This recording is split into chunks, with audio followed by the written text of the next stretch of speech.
Hello friends, Ram अवतार academy में स्वागत है। क्लास 12th की फिजिक्स का first chapter electric charge and field हम कर चुके थे। उसके थ्योरेटिकल पोर्शन और इम्पोर्टेंट क्वेश्चंस, न्यूमेरिकल पोर्शन जो सीबीएसई बोर्ड के रिगार्डिंग या आईसीएसई बोर्ड और आईआईटी जेईई नीट जैसे एग्ज़ाम को भी प्रेफर कर सकता था, वो भी क्वेश्चन हमने प्रैक्टिस किए थे।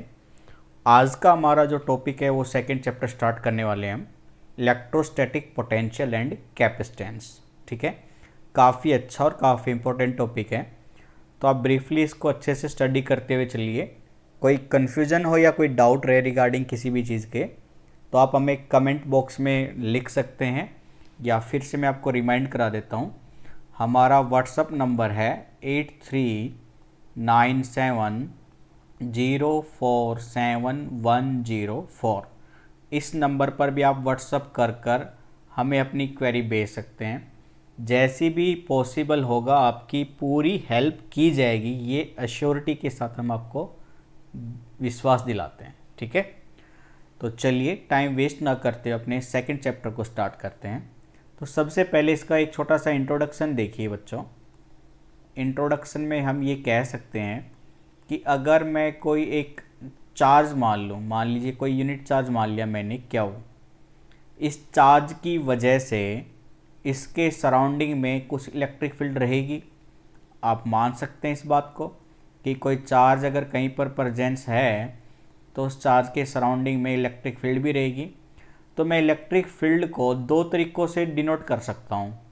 या तो इलेक्ट्रिक फील्ड ई सिंबल से दिखाऊंगा मैं, या मैं इलेक्ट्रिक फील्ड ई की जगह पे वी से सिंबल करूँगा, और जहाँ पर वी है इलेक्ट्रिक पोटेंशियल, इलेक्ट्रिक पोटेंशियल।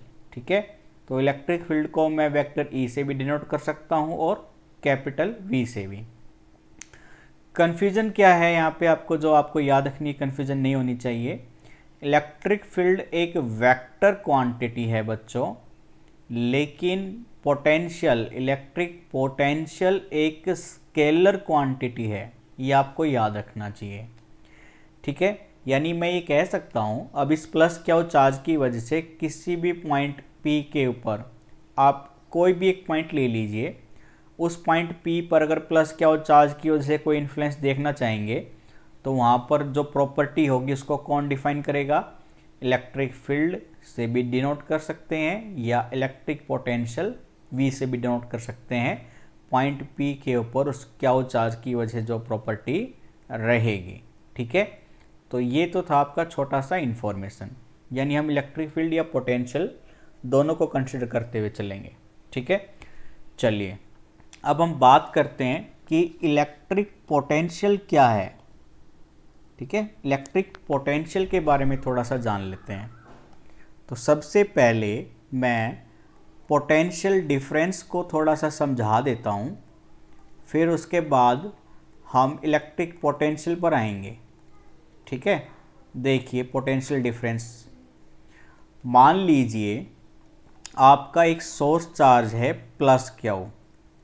ठीक है, ये एक सोर्स चार्ज मौजूद है किसी एक पॉइंट के ऊपर, इसको हम नाम दे रहे हैं सोर्स चार्ज। अब इस सोर्स चार्ज की वजह से सराउंडिंग में इलेक्ट्रिक फील्ड रहेगा, मानते हैं आप ये बात?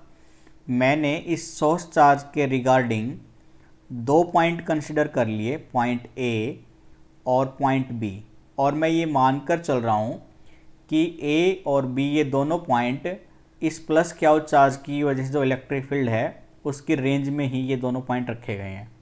ठीक है, यानी पॉइंट ए पर भी इलेक्ट्रिक फील्ड मौजूद रहेगा और पॉइंट बी के ऊपर भी। पॉइंट ए पे जो पोटेंशियल होगा मैं मान लो उसको वी ए से दिखा देता हूँ, electric potential at point A. Point B पे जो पोटेंशियल रहेगा उसको मैं मान लीजिए पॉइंट बी से दिखा देता हूँ, electric potential at point B. ठीक है, फिर आप ये भी कह सकते हैं, आपने देखा था भाई जैसे जैसे आप किसी चार्ज से दूर जाओगे तो इलेक्ट्रिक फील्ड की स्ट्रेंथ कम होती चली जाती है, फर्स्ट चैप्टर में पढ़ा था।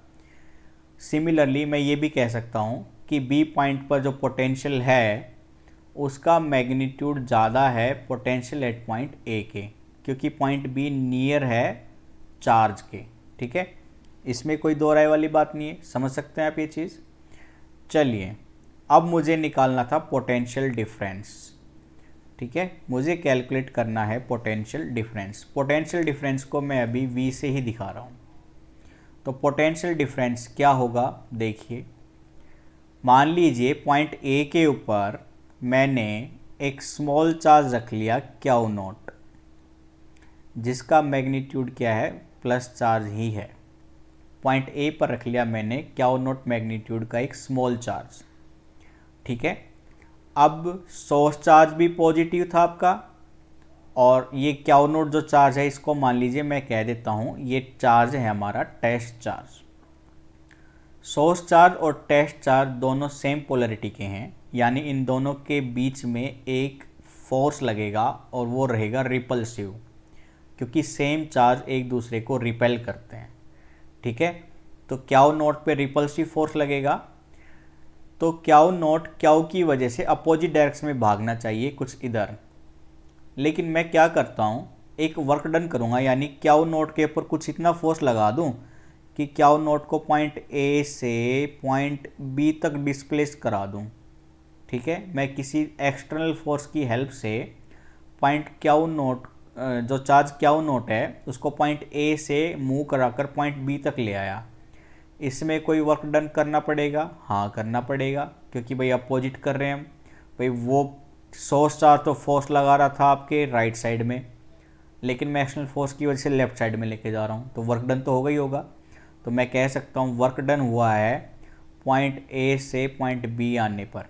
ठीक है, ये वर्क डन है, यानी मैं ये बोल पाऊँगा कि work done to get a small charge, जो कि क्यू नॉट है, work done to get a small charge Q nought from point A to point B, इन्हीं का रेशियो क्या कहलाता है, पोटेंशियल डिफरेंस।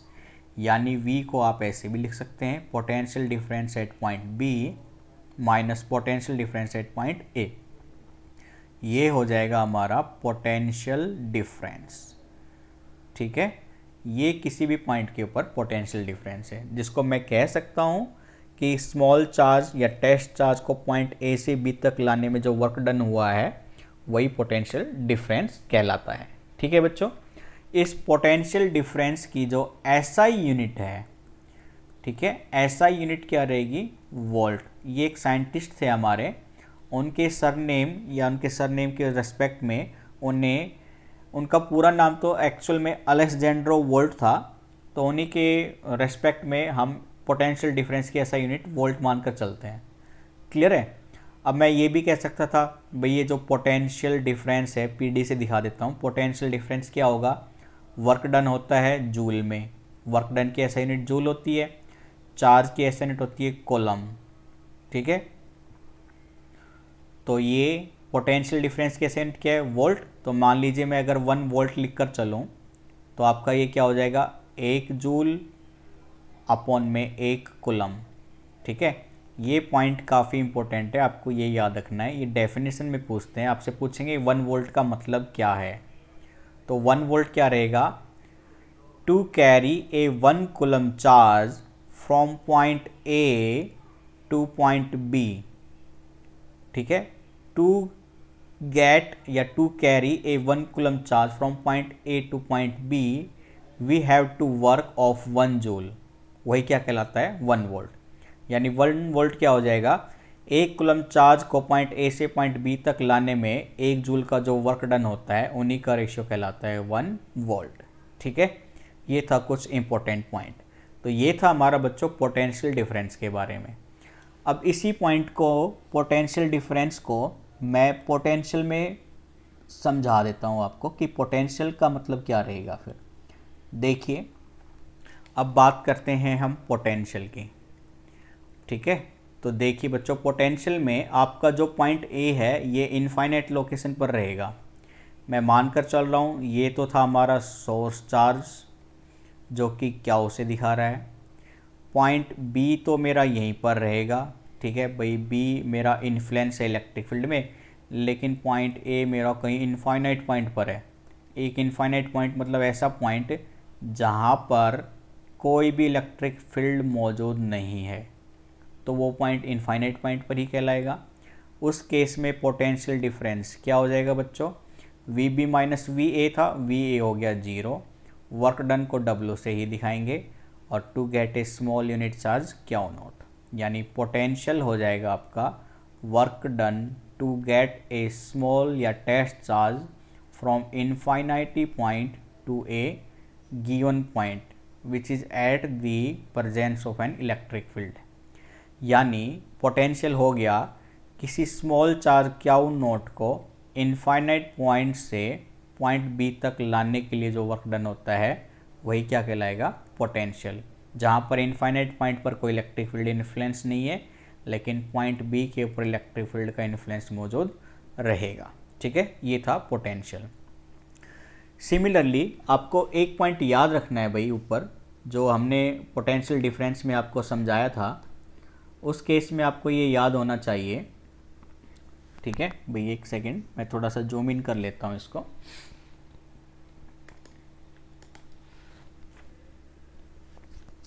देखिए, ये जो पॉइंट हम पोटेंशियल डिफरेंस में कंसिडर कर रहे थे, आपको मैंने यहाँ पे क्या बोला था कि क्यू नोट को ए से बी तक ले जाने में कोई फोर्स लगा रहे हैं, एक्सटर्नल फोर्स। तो आपको ये याद रखना है बच्चों, ये फोर्स इतना ही होना चाहिए, इतना स्मॉल एनफ होना चाहिए कि ये चार्ज एक्सिलरेट ना हो जाए गलती से। बस वो जो फोर्स क्यू लगा रहा था क्यू नोट के ऊपर, उस फोर्स को ही नेग्लेक्ट करे, लेकिन उसको एक्सेलरेट ना करे। पहला पॉइंट तो ये याद रखना है। दूसरा, जो टेस्ट चार्ज क्यू नोट है आपके पास, ये जो क्यू नोट टेस्ट चार्ज की हम बात कर रहे थे, ये चार्ज इतना स्मॉल होना चाहिए, इतना स्मॉल होना चाहिए कि इस चार्ज की वजह से जो आपका सोर्स चार्ज है उसके ऊपर कोई इफेक्ट ना पड़े। तो इन एक्सपेरिमेंट में 2 पॉइंट याद रखने हैं। पहला क्या बताया हमने कि आप क्यू नोट को जब पॉइंट ए से बी तक ला रहे हैं तो इतना ही स्मॉल फोर्स लगाइए कि वो एक्सेलरेट ना हो। दूसरा पॉइंट कि टेस्ट चार्ज का मैग्नीट्यूड इतना रहे कि वो सोर्स चार्ज के ऊपर अपना कोई इफेक्ट ना डाले। ठीक है, तो इन 2 पॉइंटों का हमें याद रखना है जब इलेक्ट्रिक पोटेंशियल या पोटेंशियल डिफरेंस के लिए हम कोई एक्सपेरिमेंट करने की कोशिश कर रहे हो। ठीक है बच्चों, तो ये था आपका छोटा सा एक स्मॉल इंट्रोडक्शन, इलेक्ट्रिक पोटेंशियल क्या होता है, पोटेंशियल डिफरेंस क्या होता है, और इलेक्ट्रिक फील्ड को हम किस किस पॉइंट से डिनोट कर सकते हैं, इलेक्ट्रिक फील्ड ई से बी सिंबल से, या इलेक्ट्रिक पोटेंशियल एट ए गिवन पॉइंट उसी से भी डिनोट कर सकते हैं। ठीक है, चलिए अब हम अपना एक नेक्स्ट टॉपिक फाइंड आउट कर लेते हैं। मैं किसी एक पॉइंट पर इलेक्ट्रिक पोटेंशियल निकालने की कोशिश करता हूँ। ठीक है, तो हेडिंग नोट कर लीजिए, हम कैलकुलेट करने वाले हैं electric potential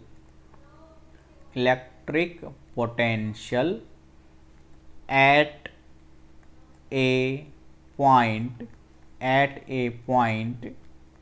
due to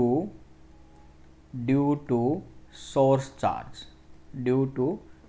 charge, किसी चार्ज की वजह से किसी पॉइंट के ऊपर आपको इलेक्ट्रिक पोटेंशियल फाइंड आउट करने के लिए बोला गया है। देखिए बच्चों, मैंने माना एक सोर्स चार्ज प्लस क्यू मेरा मौजूद है किसी पॉइंट O के ऊपर, ये पॉइंट मेरा O है। ठीक है, पॉइंट P जिसके ऊपर आपको इलेक्ट्रिक पोटेंशियल निकालना है, मैंने माना ये सोर्स चार्ज क्यू से R की डिस्टेंस पर मौजूद है। ठीक है, ये सोर्स चार्ज से पॉइंट P R डिस्टेंस पर मौजूद है। तो मुझे पॉइंट P पर पोटेंशियल डिफरेंस निकालना है या पोटेंशियल निकालना है एट पॉइंट P, ये वैल्यू मुझे फाइंड आउट करनी है। तो देखिए, मैं मानकर चलता हूँ इस सोर्स चार्ज की लाइन पर एक पॉइंट कोई मैंने A कंसीडर कर लिया और मैंने माना पॉइंट A पर एक टेस्ट चार्ज मौजूद है क्यू नोट। जब भी मैं टेस्ट चार्ज की बात करूँ वो हमेशा पॉजिटिव चार्ज ही रहेगा। ठीक है, अब सोर्स चार्ज क्यू की वजह से क्यू नोट पे फोर्स लगेगा रिपल्सन, जिसकी डायरेक्शन रहेगी लेफ्ट से राइट, यानी फोर्स कुछ इस डायरेक्शन में लग रहा है। लेकिन मैं क्या करूँगा, पॉइंट ए से क्याऊ नॉट चार्ज को पॉइंट बी तक लेके आऊँगा, एक वर्क डन करूँगा मैं इस अपोजिट डायरेक्शन में, जो फोर्स लग रहा था उसके अपोजिट डायरेक्शन में वर्क डन करने की कोशिश करूँगा पॉइंट ए से बी तक लाने में। मैंने माना पॉइंट ए सोर्स चार्ज से एक्स की डिस्टेंस पर मौजूद है, ठीक है, ये मैंने कंसिडर कर लिया। अब देखिए पॉइंट ए से पॉइंट बी तक जो वर्क डन किया है, मैंने माना इस वर्क डन में जो डिस्प्लेसमेंट लग रही है वो है आपकी D x, small D x, ठीक है। यहाँ तक कोई डाउट नहीं होना चाहिए आपको। अब वैल्यू फाइंड आउट करने से पहले मैं पहले एक फोर्स निकाल लेता हूँ जो दोनों चार्ज क्याऊ और क्याऊ नॉट के बीच में लग रहा है। तो हम निकाल सकते हैं वैल्यू कूलम्स लॉ का यूज़ करके, 1/4 pi epsilon naught q into q naught upon में डिस्टेंस का स्क्वायर एक्स स्क्वायर, ठीक है। और जो स्मॉल वर्क डन कर रहा हूँ मैं, भाई मैं पॉइंट ए से बी तक लाने में स्मॉल वर्क डन कर रहा हूँ, उस स्मॉल वर्क डन को मैंने दिखाया डी डब्ल्यू से, जो कि क्या हो जाएगा, फोर्स इनटू डिस्प्लेसमेंट, ठीक है। क्योंकि वर्क डन एक स्केलर क्वांटिटी होती है, स्केलर क्वांटिटी होगी तो ये दो वेक्टर क्वांटिटी का डॉट प्रोडक्ट रहेगा। तो हमने फोर्स जो मूव करा रहा था या उस पर लग रहा था और जो डिस्प्लेसमेंट उसने तय की है, उनके बीच का डॉट प्रोडक्ट हम ले लेंगे। क्लियर है? तो आपने देखा, साफ साफ दिखाई दे रहा है, फोर्स लग रहा है लेफ़्ट से राइट, लेकिन डिस्प्लेसमेंट हम करा रहे हैं ज़बरदस्ती राइट से लेफ़्ट की तरफ। तो दोनों के बीच में एंगल कितना है, 180 डिग्री। तो ये वैल्यू खुलेगी तो ये हो जाएगी F D x cos 180 degree. Cos 180 degree minus होता है, -1 हो जाएगा तो ये हो जाएगा एफ डी एक्स नेगेटिव। ये है आपका small work done D W. मुझे तो टोटल वर्क डन निकालना है। मान लीजिए कोई इनफाइनाइट पॉइंट से मैं पॉइंट पी तक लाने की बात कर रहा हूँ क्याऊ नॉट चार्ज को, तो उसके लिए जो टोटल वर्क डन होगा डब्ल्यू, वो टोटल इंटीग्रेशन हो जाएगा इनफाइनाइट पॉइंट से पॉइंट पी। पॉइंट पी कितनी डिस्टेंस पर है, आर पर। टोटल वर्क डन हो जाएगा integration of small work done, यानी ये माइनस एफ डी एक्स का इंटीग्रेशन हम यहाँ पर करेंगे। तो ये वैल्यू फाइंड आउट करेंगे तो माइनस बाहर, इंटीग्रेशन और infinity to point R F D x, ठीक है। चलिए अब ये वैल्यू पुट अप कर लेते हैं हम यहाँ से। मैं थोड़ा सा और स्पेस ले लेता हूँ क्योंकि स्पेस की हमें अभी रिक्वायरमेंट है। चलिए देखिए, तो टोटल वर्क डन हो जाएगा आपका माइनस फोर्स की वैल्यू हम अभी रख देते हैं, ये आई थी आपकी 1/4 pi epsilon naught q into q naught upon distance x square into d x, integration और इन्फिनिटी टू पॉइंट आर। आप देख पा रहे हैं रेस्पेक्ट, जिसके रेस्पेक्ट में डिफरेंशिएशन इंटीग्रेशन कर रहे हैं वो डिस्प्लेसमेंट के रेस्पेक्ट में है, यानी आपकी बाकी की वैल्यू, ये जो वैल्यू है ब्लू पेन के अंदर, ये सारी वैल्यू स्केलर क्वांटिटी है, ये बाहर आ जाएगी कांस्टेंट वैल्यू है। तो ये वैल्यू बनेगी 1/4 pi epsilon naught q into q naught, integration और इन्फिनिटी टू पॉइंट आर, और ये क्या रहेगी बच्चों आपकी 1 में एक्स स्क्वेयर इंटू में डी एक्स। ये इंटीग्रेशन तो आपको मालूम ही है, नहीं मालूम तो मैं यहाँ पे रफ वर्क करा देता हूँ। एक्स स्क्वेयर को मैं ऊपर ले गया तो एक्स की पावर -2 डी एक्स हो जाएगा। इंटीग्रेशन करोगे तो आपको पता है पावर में एक ऐड कर दीजिए और सेम वैल्यू नीचे ले जाइए, यानी ये बनेगा एक्स की पावर -1 अपॉन में -1, यानी ये बन जाएगा बच्चों -1 अपॉन में एक्स। तो ये वैल्यू क्या बनेगी आपकी इंटीग्रेशन करने के बाद, -1/4 pi epsilon naught q into q naught, integration खोल देंगे तो -1 अपॉन में x, limit infinity to point R, ठीक है।